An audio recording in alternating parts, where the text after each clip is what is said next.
इसी के साथ मेरे प्यारे आका सल्लल्लाहु ताला अलैहि वसल्लम के प्यारे दीवानों, किसी मोमिन के ऊपर ऐब लगाने से भी बचो, मना फरमाया गया। और लान तान करने से भी बचने के हवाले से रसूल आजम सल्लल्लाहु ताला अलैहि वसल्लम ने इरशाद फरमाया। अब दूसरी हदीस समाअत फरमाए। हजरत अब्दुल्लाह इब्न मसऊद रदियल्लाहु ताला अन्हु से रिवायत है कि रसूल आजम सल्लल्लाहु अलैहि वसल्लम ने इरशाद फरमाया, मोमिन न तान करने वाला होता है, न लानत करने वाला, न फहिश बकने वाला, न बेहुदा होता है। अब ये चार बातें आप समझ लीजिए। मोमिन, हम आज कहते हैं कि कुरान ने तो कहा वांतुमुल आलौना इन कुंतुम मुमिनीन, कामयाब तुम ही रहोगे अगर तुम मोमिन हो। अब हुजूर सल्लल्लाहु अलैहि वसल्लम फरमाते हैं कि जो मोमिन होता है उसके अंदर यह सिफत भी होनी चाहिए कि वो ताना नहीं देता, वो लानत नहीं करता, लान तान से बचता है। चलिए, ये दोनों चीजें तो अपनी जगह पर हैं। हो सकता है कि इसके सिलसिले में बहुत सारे मुसलमान बचते हुए किसी हद तक नजर आए, लेकिन आगे की दो बातें हुजूर ने फरमाई कि न फहश बकने वाला और न बेहुदा होता है। जो मोमिन होगा वो फहश बकने वाला नहीं होगा। आज हमारे मोहल्लों के अंदर बातचीत का आगाज ही होता है फहश से, गाली गलोच और इसी चीज से हमारे मोहल्ले में बातों का आगाज होता है। और बेहुदा बातें, अल-इयाज़ु बिल्लाह, अल-इयाज़ु बिल्लाह, इतनी बेहुदा बातें मैं बता नहीं सकता। कभी कभार तो कहीं ऐसा मौका आ जाता है कि जहां पर कई ऐसे मुसलमान नौजवान जो मन चले होते हैं, उनकी जबान से बेहुदगी की बातें सुनकर ऐसा लगता है क्या कुछ भी नहीं सीखा इन्होंने इस्लाम के बारे में। इसी के साथ साथ अब आइए, रसूल आजम सल्लल्लाहु ताला अलैहि वसल्लम ने इरशाद फरमाया, हजरत मुआद बिन जबल रदियल्लाहु ताला अन्हु से रिवायत है कि रसूल आजम सल्लल्लाहु अलैहि वसल्लम ने इरशाद फरमाया, जिस शख्स ने अपने भाई को उसके किसी गुनाह पर शर्मिंदा किया तो वो शख्स उस वक्त तक नहीं मरेगा जब तक कि वो उस गुनाह का इर्तिकाब न कर ले।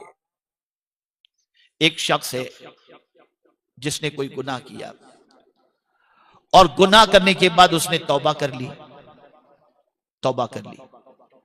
अब अगर कोई शख्स उसकी तौबा के बाद उसे फिर भी आर दिलाए तो ये आर दिलाने वाला उस वक्त तक न मरेगा जब तक कि उस गुनाह के अंदर भी वो गिरफ्तार न हो जाए, गिरफ्तार न हो।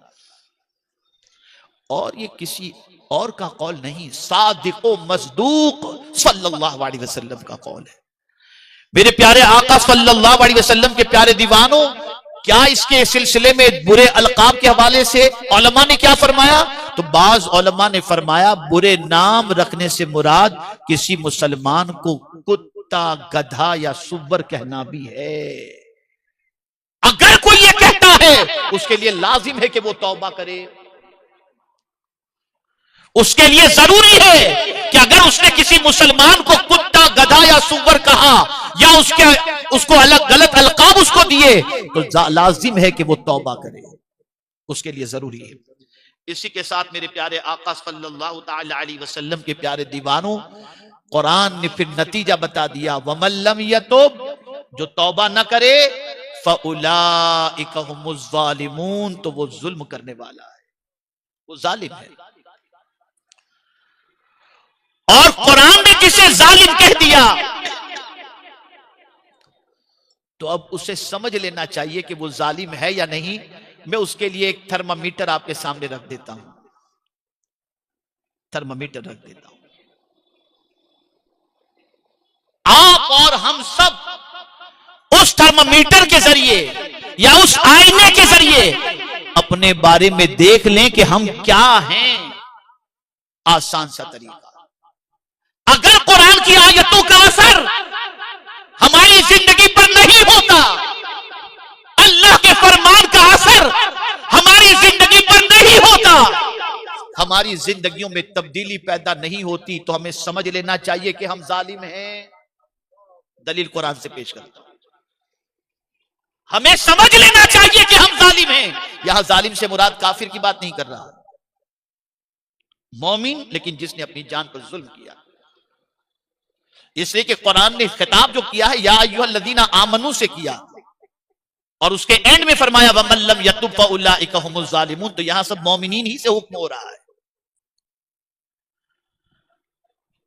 अगर कुरान से हमें रास्ता नहीं मिलता और कुरान पर हमारे अमल का जज्बा नहीं है तो समझ लेना कि हम जालिमों में हैं, इसलिए कि कुरान ने कह दिया इन्नल्लाह ला यहदिल कौमज़ ज़ालिमीन, बेशक अल्लाह जालिम कौम को रास्ता नहीं दिखाता। तो अब हमारे लिए जरूरत इस अम्र की है कि जालिमीन की लिस्ट में नहीं आना।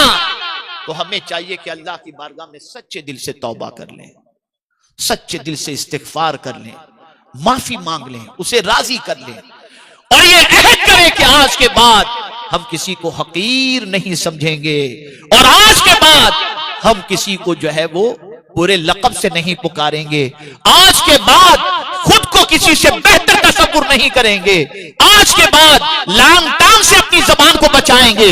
अगर इन सारी चीजों का हमने अहद किया और आज से प्रैक्टिस हमने शुरू कर दी तो मेरे प्यारे आका सल्लल्लाहु अलैहि वसल्लम के प्यारे दीवानों, इस एक आयत की प्रैक्टिस की बुनियाद पर उम्मीद कामिला है कि अल्लाह रब्बुल इज्जत जल्ल जलालहू हमें दोनों जहां की सुरखरुई नसीब फरमा दे।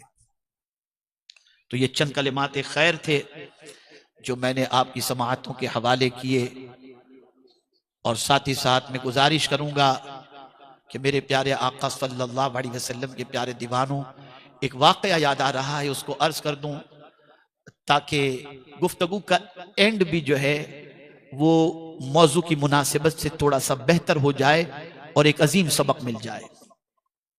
एक शख्स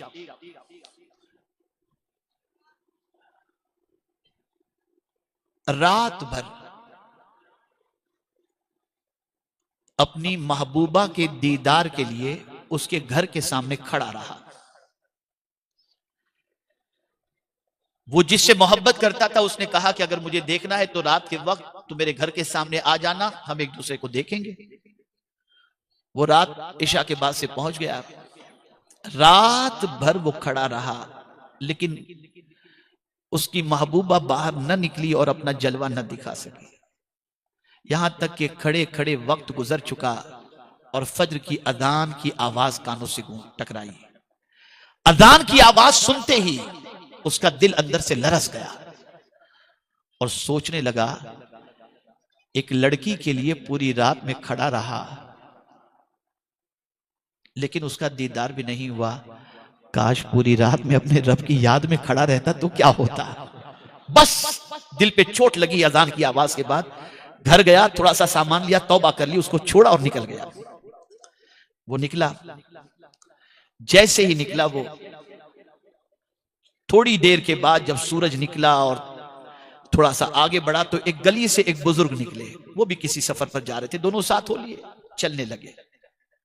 कुछ सफर तय किया तो कुछ सफर तय करने के बाद जब सूरज एकदम शबाब पर आ गया तो अल्लाह ने बादल को इन दोनों के ऊपर साया फगन कर दिया। अब बादल उन दोनों के ऊपर, तो अब वो तो जो रात भर लड़की की मोहब्बत में खड़ा था वो तो सोच रहा था मैं तो बड़ा पापी आदमी हूं, मेरे लिए थोड़ी बादल आया होगा। और बुजुर्ग तो इबादत गुजार थे, तो सोचा हो सकता है अल्लाह ने मुझे धूप से बचाने के लिए मुझ पर ये करम कर दिया हो। बहरहाल दोनों चलने लगे। कुछ सफर तय करने के बाद रास्ते दोनों के जुदा हुए। अब जब रास्ते जुदा हुए तो बादल का टुकड़ा बुजुर्ग के साथ नहीं चल रहा, उस बंदे के साथ चल रहा है, उस बंदे के साथ। अब वो बुजुर्ग चौंके, यार ना ये कौन इबादत गुजार बंदा है कि बादल का टुकड़ा इसके साथ। फौरन पूछा, बता जरा तेरी नेकियां। के कहा मैं तो बड़ा पापी आदमी, मैं अपने पाप के बारे में क्या बताऊं कि मैंने कौन सा गुनाह किया है। अलबत्ता इतना जरूर है कि मैंने सुबह ही अजान के बाद से सच्ची तौबा कर ली। कहा मुबारक तेरी तौबा, अल्लाह ने इस तरह से कबूल फरमाई कि आज तेरे को दुनिया के धूप से तेरे को अल्लाह ने बचा लिया। मुझे उम्मीद है कि तेरी सच्ची तौबा की वजह से अल्लाह आग से भी तुझे बचा देगा। ये है सच्ची तौबा, ये है तौबा का करिश्मा। तो आज तौबा कर ले, मायूस न हो अपने रब से, वो बड़ा करीम है। तौबा नहीं करेंगे तो जालिमों की फहरिस्त के अंदर आएंगे। और तौबा वो नहीं करता जो अकड़ता है। तो आज हम इस रूह परवर सुन्नी इज्तिमा में साबिका गुनाहों से सच्चे दिल से तौबा कर लें और इसी के साथ हमेशा किसी को हकीर समझने से बचने की आदत बनाएं और इसी के साथ साथ बुरे अलकाब, बुरे नाम, ये सारी चीजों को देने से बचने की कोशिश करें। इंशाअल्लाह अज़ीम कुरान की इस आयत पर अमल का सदका अल्लाह दुनिया और आखिरत दोनों में हमें अता फरमाएगा। मर्दों से भी गुजारिश है और खवातीन भी घर बैठे सुन रही हो तो उनसे भी गुजारिश है, खबरदार खबरदार खबरदार, तुम्हारे पास जर्क बर्क लिबास हो, तुम्हारे पास ज्वेलरी हो, तुम्हारे पास महल हो, तुम्हारे पास सब कुछ हो, लेकिन किसी गरीब को कभी हकीर मत समझना। तुम्हें और मुझे नहीं मालूम कि उसका मकाम रब के नजदीक क्या है। अल्लाह ताला मुझे सबसे पहले अमल की तौफीक अता फरमाए, साथ में आप सबको भी तौफीक अता फरमाए।